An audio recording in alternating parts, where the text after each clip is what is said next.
Buscar en el libro de Apocalipsis, en el libro que cierra esta revelación del Señor en su palabra, en Apocalipsis, y podéis buscar la carta del mensaje a Filadelfia, capítulo 3 de Apocalipsis. A partir del verso 7 está este mensaje de Jesucristo a la iglesia en Filadelfia. Apocalipsis 3, verso 7.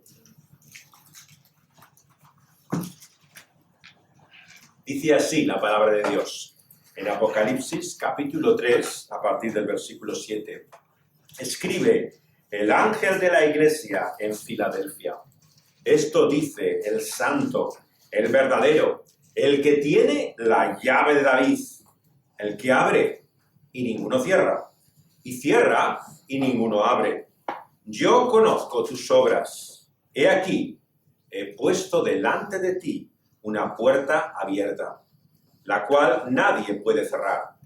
Porque aunque tienes poca fuerza, has guardado mi palabra y no has negado mi nombre.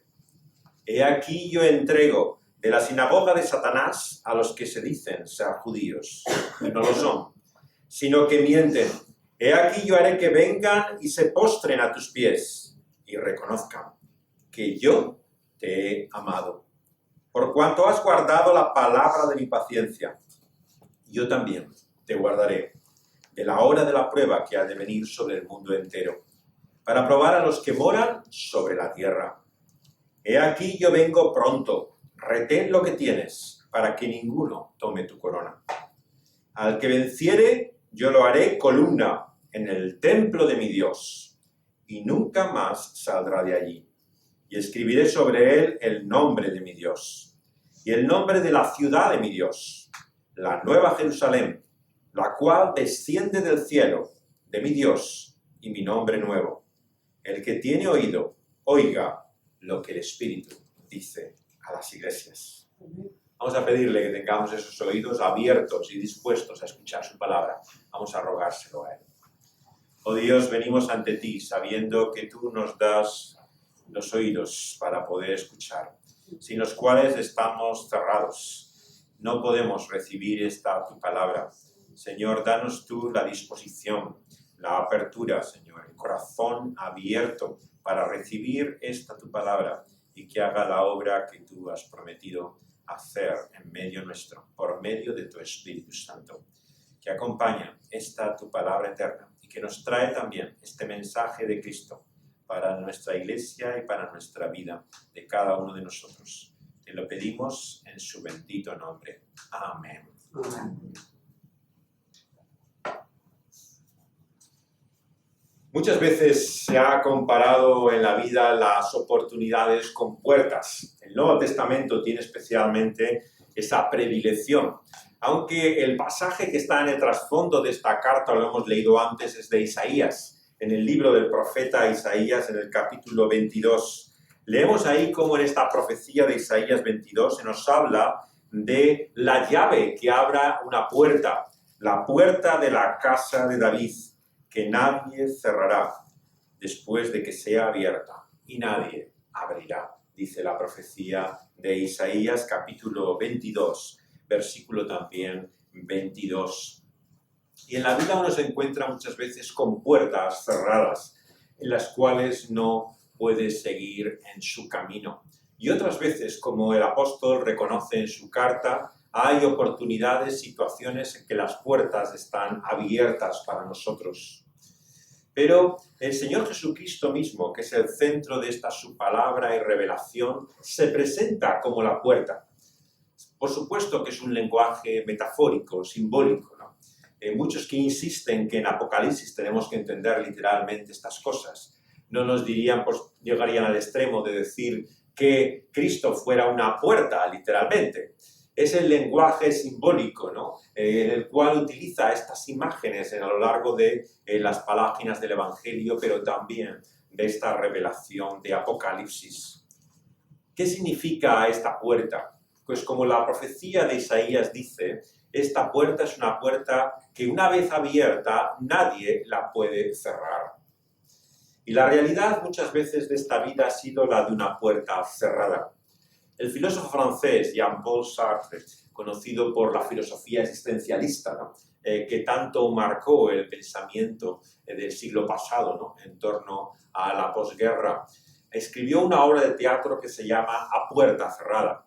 Y en esta obra de teatro vemos como una serie de personas, hombres y mujeres, están encerradas en un lugar del cual no pueden salir.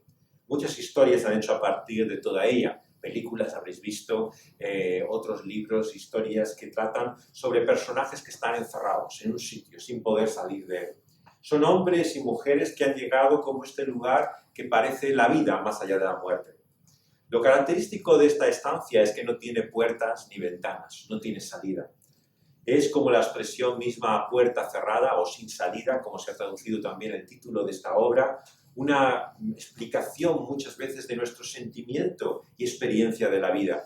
La vida parece, algunos la han descrito incluso como una trampa, un lugar en el cual uno está encerrado y se encuentra sin salida, sin ventanas y sin puertas. Y estos personajes llegan allí como a esta vida después de la muerte en lo que podría ser, no sabemos si un purgatorio o el infierno mismo.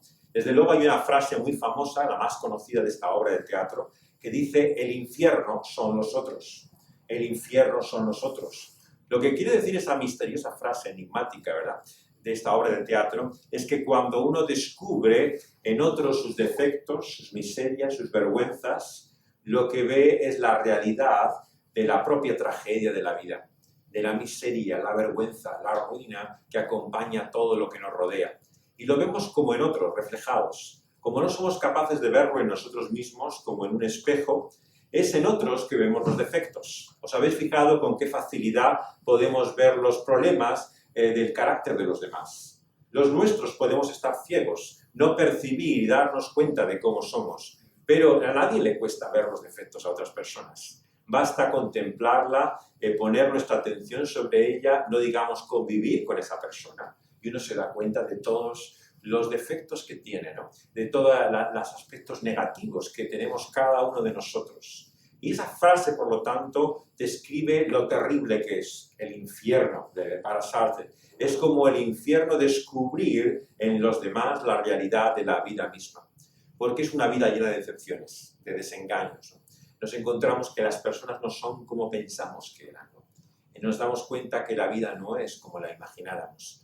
Es tantas veces la realidad de una decepción. Y en ese infierno, como una puerta cerrada, hay una realidad todavía menos terrible del infierno del que Cristo nos habla. Sabemos que el infierno del cual nos advierte el Evangelio es mucho peor que el infierno de la obra de Sartre. ¿Por qué? Porque lo que veremos durante toda una eternidad en ese lugar cerrado no será los defectos de los demás. Veremos la inmensa, tremenda diferencia y abismo de lo que significa la santidad de Dios, ¿no?, y la realidad de la gravedad de nuestro pecado. El juicio, la condenación, el castigo viene de la santidad perfecta de Dios. Y sus ojos, su mirada, por lo tanto, no es como la nuestra cuando vemos los defectos de los demás. Cuando podemos ver a otros, podemos también reconocer algo de nosotros mismos. Pero el Señor nos mira en su santidad perfecta. Y es por esto que el infierno, ¿no?, es aún mucho peor. Pero en esta obra también hay otra frase, una frase terrible, para mí mucho más importante que la que hemos citado, la que dice: esto es tu vida, lo que has sido, lo que eres y nada más. Esto es tu vida. Y la vida ciertamente, si fuera esto, solamente lo que hemos sido hasta ahora, lo que somos en este momento, ciertamente somos dignos de compasión, porque la vida es una enorme decepción. Y el Señor ha abierto una puerta en este lugar cerrado y sin salida que es nuestra vida y existencia. Y esa puerta tiene la forma de una persona. El Señor Jesucristo dice: yo soy la puerta. Cuando el Señor Jesús dice yo soy, no solamente habla de sí mismo, habla del gran yo soy de la Escritura. El gran yo soy de Isaías, sobre todo, donde vienen estas palabras, sabéis quién es: Dios mismo. Dios mismo una y otra vez en Isaías dice: yo soy, yo soy, yo soy. Él es el gran yo soy, el que se mostró en el Éxodo también a Moisés y que se sigue revelando a su pueblo hasta en los días de Isaías. Él es el que es. Todos los demás tenemos una vida que es prestada, que no tenemos control, que no está en nuestras manos, pero Él es el que es. Y el que es nos dice que es la puerta, la salida. Por lo tanto, si en este día, en este caluroso domingo, nos enfrentamos a la realidad de una vida que parece ciertamente terrible y sin salida, el Señor Jesucristo se nos revela aquí, en esta carta, como la puerta. La puerta que una vez abierta en esta casa de David, de acuerdo a las promesas que Dios ha dado, nadie más va a poder cerrar. Por eso es que con la autoridad del Evangelio mismo podemos llamar, anunciar a las personas a entrar por esa puerta, a venir a aquel que es la puerta que está abierta, la puerta que es la salida, ¿no? Para lo que parece esta vida tantas veces, ¿no? Terrible. En esta carta del Señor a Filadelfia, ¿no? Que encontramos aquí en Apocalipsis, el libro y la revelación final de esta profecía que cierra la Escritura, nos habla, al ángel le dice estas palabras Cristo Jesús, a quien describe como el Santo. El Santo es el título también que en Isaías más veces se repite acerca de Dios. Más de 40 veces aparece en la profecía de Isaías el nombre el Santo. Desde el principio de Isaías 6, el profeta recibe esa visión, esa revelación de Dios, ¿no? Que dice, Santo, Santo, Santo, 3 veces Santo, ¿no? Y hay como ángeles que no pueden ni siquiera mirarle con sus ojos, se cubren las alas. La santidad de Dios es revelada de una forma especial en ese libro de Isaías, ¿no? ¿Y quién es el santo de Isaías? El gran yo soy, Cristo Jesús. Este es el Evangelio. El Evangelio es que aquel que había de venir, aquel que abre esta puerta de nuestra vida, es el gran yo soy. El Dios que se revela en el Antiguo Testamento viene en la persona de su Hijo, como dice la profecía de Isaías. Leemos en Isaías también, capítulo 9, que se anuncia que vendrá un niño, y ese niño será el Hijo, y se dice de él que será admirable, y será consejero, será el Dios eterno, el Dios poderoso, el Padre mismo, que desde la eternidad ha hecho todas las cosas. Él es el príncipe de paz, dice la profecía de Isaías. Por lo tanto, aquel que nació en Belén hace ahora más de 2000 años, ese hijo era el Padre eterno, era el Dios poderoso, es el gran yo soy de Isaías, es la puerta abierta. Esto es lo que nos dice aquí el mensaje a Filadelfia. Él es el santo y dice el verdadero. En este mundo todo está lleno de falsificaciones, de simulaciones, de cosas que parecen que son y no son. Pero el auténtico, el real, el verdadero, solamente es uno, Dios mismo. Es aquel que no tiene máscaras, que no se esconde, que no nos decepciona, sino que es tal y como Él se revela. Él, el santo, es el verdadero. El que tiene esa llave profetizada por Isaías, la llave de la casa de David. Y esa llave, el que la abre y ninguno cierra, y cierra y ninguno abre, dice la profecía de Isaías que hemos leído antes en el capítulo 22. Este es Cristo Jesús. ¿Y qué es lo que nos dice en segundo lugar en esta mañana a todos nosotros, como aquella iglesia en aquel día en Filadelfia? Yo conozco. Vivimos en un mundo en el cual cuando la gente piensa en Dios, piensa en alguien que no sabe, que no conoce, alguien que no está en relación con nuestra vida, pero el Señor sabe y conoce. ¿Y qué es lo que conoce? Dice tus obras. El Señor sabe lo que hacemos. A otros le podemos ocultar, esconder la realidad, podemos fingir, pero Él es el que conoce. Él es el que sabe lo que hacemos. Y nos dice, he aquí yo he puesto delante de ti esta puerta abierta, ¿no? De par en par, la cual nadie puede cerrar. Repite de nuevo. Porque aunque tienes poca fuerza, has guardado mi palabra y no has negado mi nombre. Qué importante aquí recordar entonces en segundo lugar esa puerta que el Señor Jesús ha abierto para nosotros. Él que conoce todas las cosas, nos dice que a pesar de nuestra poca fuerza, de nuestra debilidad, El Señor nos anuncia y nos promete aquí que si guardamos su palabra, si no negamos su nombre, Él es también nuestro Dios. Y en este mundo en el cual también como creyentes nos sentimos tan pequeños, tan débiles, tan insignificantes, tenemos que recordar a dónde está la fuerza, ¿no?, y el poder de las minorías. Esta semana se habla mucho, ¿no?, del movimiento homosexual y todo lo que celebra en estos días y los logros que ha tenido, digamos, ¿no? Una minoría, un pequeño grupo de personas en muchas sociedades que produce cambios y transformaciones. Y como sabemos, no siempre buenos, ¿no?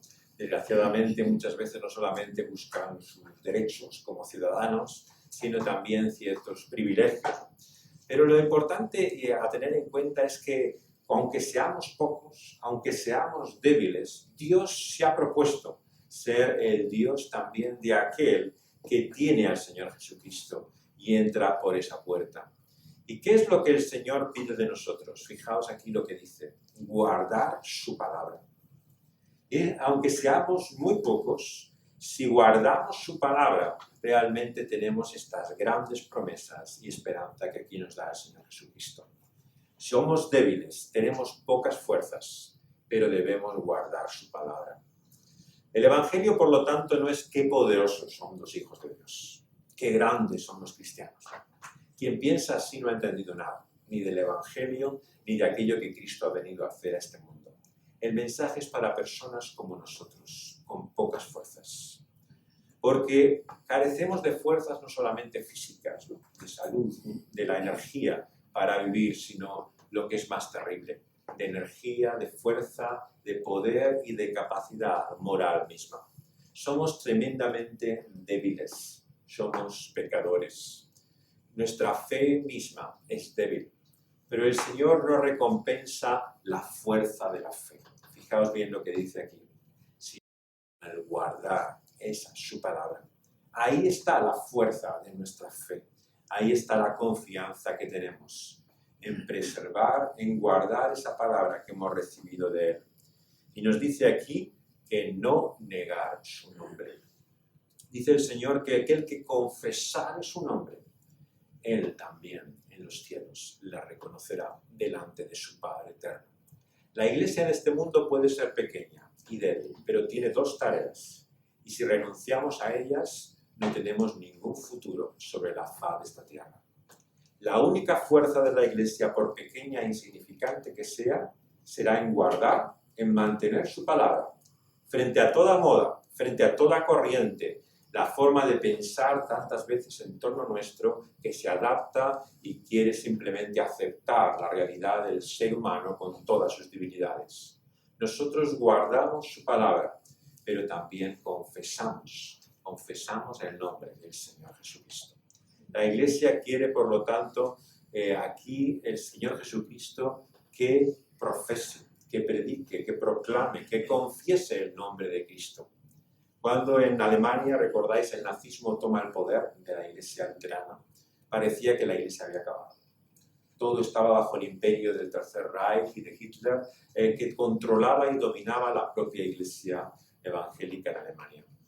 Él había creado un movimiento, su partido, que se llamaba los Cristianos Alemanes, y de una forma, por medio de presiones e influencia, habían logrado el control de las iglesias, dominaban todo. ¿Y qué futuro había? Un pequeño grupo de creyentes, pastores perseguidos, algunos en campos de concentración y prisiones, que no podían reunirse entre sí. Por medio de cartas y mensajes, crean una iglesia y le llaman la iglesia confesante.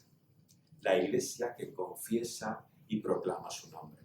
Fue terriblemente perseguida. Muchos de ellos murieron ejecutados antes de que Hitler acabara la guerra.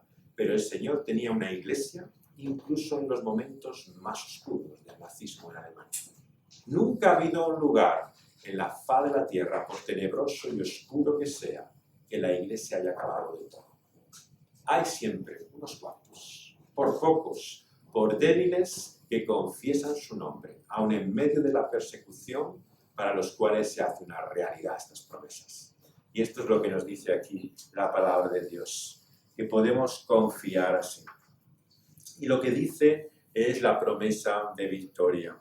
Yo entrego de la sinagoga de Satanás a los que dicen ser judíos y no lo son, sino que mienten. He aquí yo haré que vengan y se postren a tus pies y reconozcan que yo te he amado. Estas palabras que nos sorprenden, ¿no? Porque el contexto nuevamente es de Isaías, pero en Isaías es muy diferente el mensaje. En Isaías se nos dice que Israel, que está siendo perseguido por otros pueblos, ¿no? Aquellas naciones paganas que no conocen a Dios, ¿no? Se volverán al Dios de Israel. Y estas palabras nos dicen que reconocerán y confesarán que no hay ningún Dios como el Dios de Israel. Pero fijaos qué ha pasado aquí. Lo que el Señor Jesús anunció cuando vino a esta tierra y llegó a Jerusalén. El Señor ha quitado el reino de aquellos que han apagado la luz, que han acabado con el testimonio de Dios en este mundo y se lo ha dado y concedido a otros. Esto es lo que tantas parábolas del Señor Jesús nos hablan. El Señor Jesús no se compromete incondicionalmente con ningún pueblo.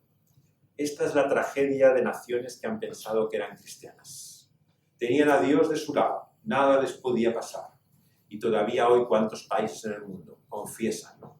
Desde su moneda, su bandera, sus himnos, Dios está de nuestro lado, pero Dios no está del lado de nadie, incondicionalmente.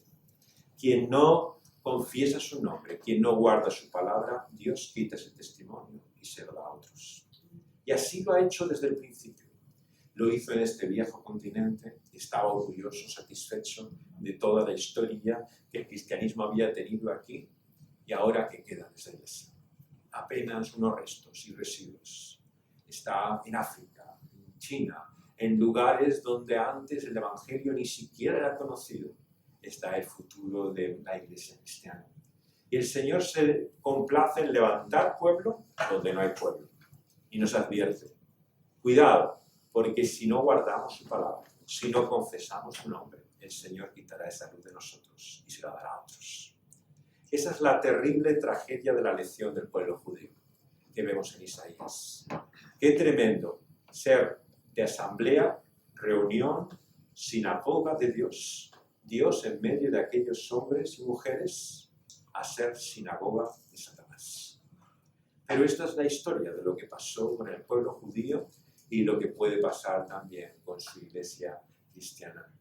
Si la iglesia cristiana no guarda su palabra, si se adapta a las tendencias de este mundo, si solamente es un eco de lo que todos en torno nuestro dicen, el Señor hará que deje de ser iglesia, de ser Jesucristo, para convertirse en todo lo contrario, iglesia de Satanás.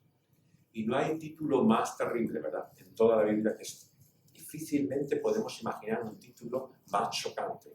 Una asamblea, una iglesia, una congregación, una sinagoga, pero de Satanás, en vez de Dios mismo. Pero es así como la palabra de Dios nos invita a contemplar y considerar la religión. No pensemos que porque gente se reúne a alabar a un Dios, ¿no?, a reconocer de alguna forma la religión de sus padres o su revelación. Dios está en medio de ellos. Hay iglesias, congregaciones y sinagogas que son de Satanás. Pero también Dios tiene su verdadero pueblo. Por eso nos dice que no todos los judíos son verdaderos judíos. Así comienza el Evangelio. Y así nos lo recuerda también en Apocalipsis, en esta carta. No todos los que se llaman parte de su pueblo son verdaderamente su pueblo. Por eso no podemos distinguir al pueblo de Dios de una nación, de una raza, de una lengua, como si una cultura tuviera el patrimonio de Dios. Son individuos, personas, los que conocen a Dios. No hay naciones o pueblos cristianos. Hay solamente personas, hombres y mujeres, que llevan ese nombre.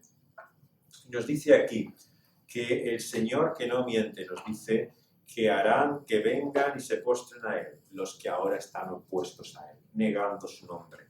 Que le reconozcan y que se den cuenta el que yo te he amado. Este es el gran mensaje de esta carta, finalmente. ¿Qué podemos decir que nos trae de aliento y de ánimo este mensaje de Filadelfia? Que el Señor nos ha amado. Es maravilloso que podamos amarle a Él, pero os digo algo aún mejor. que Él nos ame a nosotros. Porque cuando Él nos ama es cuando estamos realmente seguros, cuando no debemos temer ni tener miedo. Y eso ocurre, como dice aquí versículo 10, cuando guardamos su palabra de su paciencia. Entonces nos guardará de la hora de la prueba que ha de venir sobre el mundo entero para probar a los que moran sobre la tierra. Mucho se ha hablado de esta gran tribulación, de esta gran prueba, de cómo nuestra fe será puesta bajo el fuego, digamos, ¿no? Muchos han pensado que será algo futuro, una gran tribulación al final de los tiempos, pero en realidad toda la Biblia, todo el Nuevo Testamento nos habla de una fe bajo prueba, ¿no? Lo vemos ya en la iglesia primitiva y se ve todavía en Apocalipsis. ¿Cuándo ha habido una iglesia que no ha sido puesta bajo el fuego de la prueba? La pregunta que nos queda finalmente en esta mañana por considerar es: ¿qué promesa Dios nos hace en medio de la prueba, en medio del fuego? Lo que el Señor nos promete desde las palabras del Evangelio es no que, dice Juan 17, el Señor Jesús al Padre en esa última oración, no que guarde a su pueblo de este mundo, sino que lo guarde del diablo. Esa es la oración que Cristo le pidió a su Padre, la que el Señor se complace en darle, de acuerdo a esa su ruego y oración. No que seamos guardados de las pruebas, tentaciones, luchas, seducciones de este mundo, sino guardados del diablo. Por eso es que tenemos esta promesa de confianza que aquí nos da la palabra de Dios. Él nos guardará en la hora de la prueba. Lo hemos cantado en algunos cánticos, pero tenemos ahora también que meditar una vez más finalmente en ello. Muchos creyentes viven absolutamente sobrecogidos por el poder del diablo. Piensan que Satanás es tan grande, actúa de tal forma, ¿no?, contra Dios, contra sus leyes, contra la iglesia, ¿no?, que nada parece contraponerse frente a él. Y entonces se sienten como tantos cristianos débiles, sin fuerza. Pero ¿dónde está la fuerza del pueblo de Dios? En recordar que el Señor nos guarda de Satanás en la mano de Cristo Jesús. Eso es lo que Cristo Jesús dice. Nadie de los que el Padre me ha dado serán de esa forma caídos y sacados de la mano en la cual el Señor nos sostiene. La imagen es bien clara. El Señor nos sujeta, nos sostiene, nos guarda con su mano. Y de esa mano cerrada, nadie, ni Satanás mismo, nos puede quitarlo. Por eso es que el cristiano nunca deberá temer de esa manera al diablo o Satanás. Porque la promesa de Cristo es que Él ha vencido a Satanás y a aquellos que son suyos, nadie podrá quitarlos de su mano. Y para eso debemos guardar su palabra, en paciencia, sabiendo que Él nos guardará de la prueba que ha de venir sobre el mundo entero, a todos los que moran sobre la tierra. He aquí yo vengo pronto, retén lo que tienes, para que ninguno tome tu corona.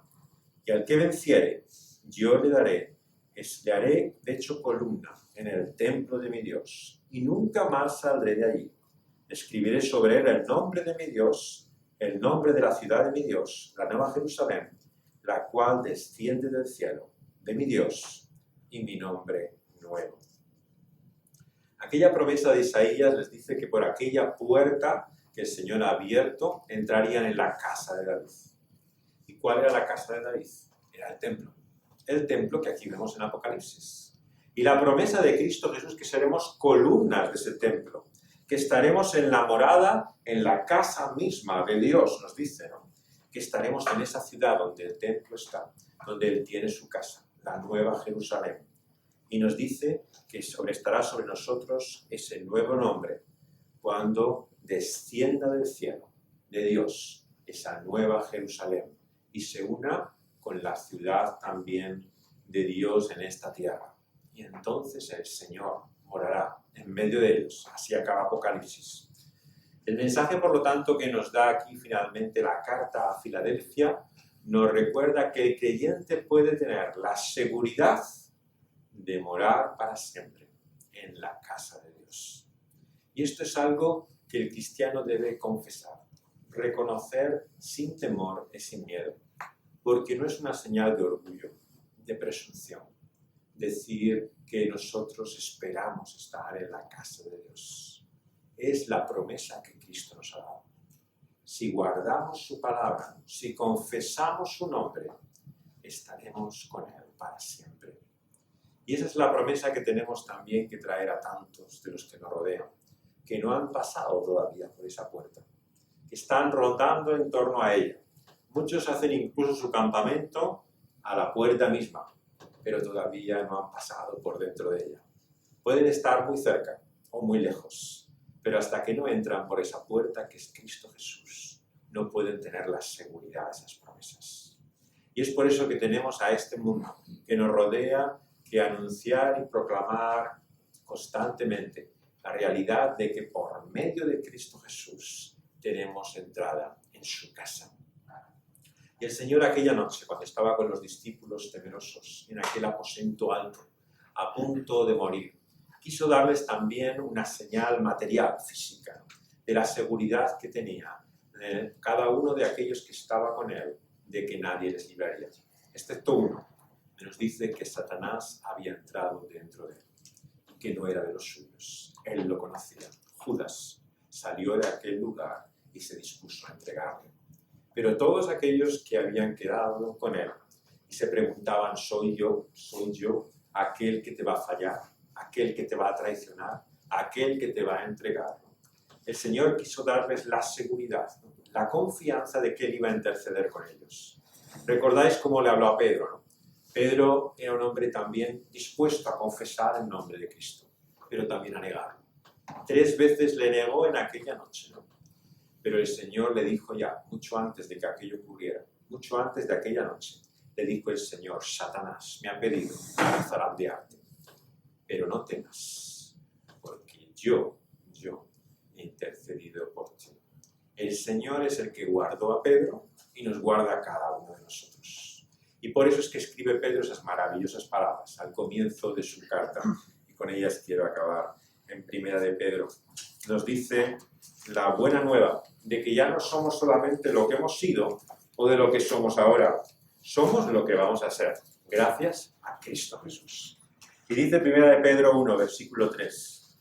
Bendito el Dios y el Padre de nuestro Señor Jesucristo, que según su grande misericordia nos ha hecho renacer para una esperanza viva por la resurrección de Jesucristo, de los muertos, para una herencia incorruptible, incontaminada, inmarcesible, reservada en los cielos para vosotros, que sois guardados por el poder de Dios, mediante la fe, nos dice, para alcanzar esa salvación que está preparada para ser manifestada en el último tiempo, en el tiempo postrero.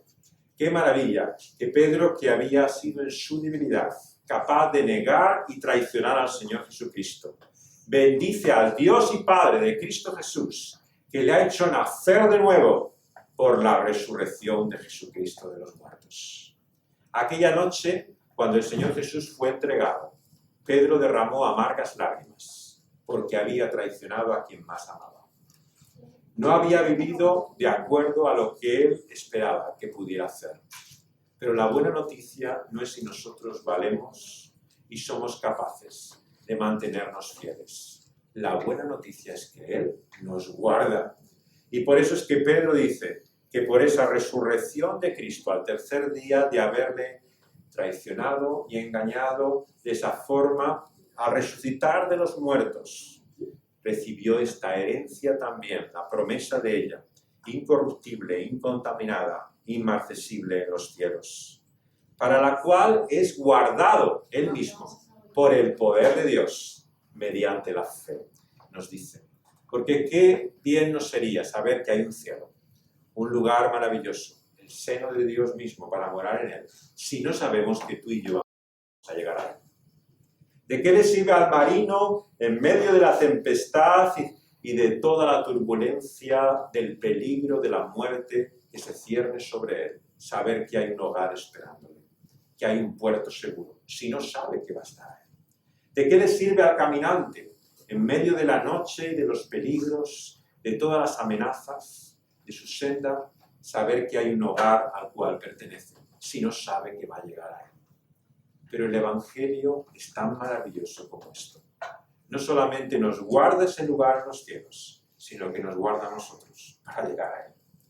Y por eso es que el apóstol Pedro aquí está lleno de ese gozo para el cual no tiene palabras. Y el Señor Jesús aquella noche les dio pan y vino, para que recordaran también que Él tenía todo lo que iban a necesitar en ese camino. Y lo hizo así en el aposento alto, dándoles esa confianza y esa seguridad. El Señor Jesús aquella noche les mostró el pan en sus